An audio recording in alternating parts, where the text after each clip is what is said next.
ഇന്ന് നമ്മൾ കാണാൻ പോകുന്നത് ടാറ്റ 407ൻ്റെ സ്റ്റിയറിംഗ് ടൈറ്റും ഒടിക്കുന്ന സമയത്ത് സൗണ്ടുമാണ് നമ്മൾ കണ്ടുകൊണ്ടിരിക്കുന്നത്.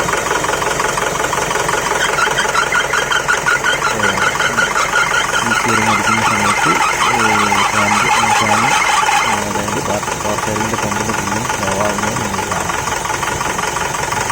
നമുക്ക് ബെൽറ്റ് ചെക്ക് ചെയ്യാം.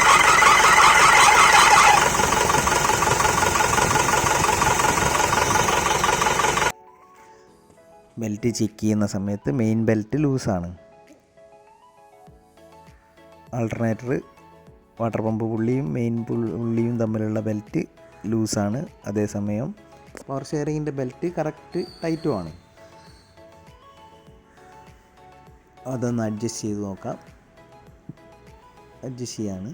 ടാറ്റയുടെ എല്ലാ വണ്ടികൾക്കും ഇതുമാതിരി കാണാറുണ്ട്. അതായത് എസ് വണ്ടിയാണെങ്കിലും 909 ആയാലും ബെൽറ്റ് ഡ്രൈവിൽ വരുന്ന പവർ ഷെയറിംഗ് ബെൽറ്റ് ഡ്രൈവ് വരുന്ന എല്ലാ വണ്ടികൾക്കും നിന്നോടിക്കുമ്പോൾ ചിലപ്പോൾ ഈ കംപ്ലൈൻറ്റ് കാണാറുണ്ട്. രണ്ട് ബെൽറ്റും ഒരുമിച്ച് ചെക്ക് ചെയ്താൽ ഈ കംപ്ലൈൻറ്റ് ഏറെക്കുറെ റെഡിയാവും. പിന്നെ പവർ ഷെയറിങ്ങിൻ്റെ പമ്പ് കൊണ്ടൊക്കെ ആണെങ്കിൽ കംപ്ലൈൻറ്റ് അഴിച്ച് ബെയറിങ്ങും കാര്യങ്ങളൊക്കെ മാറേണ്ടി വരും.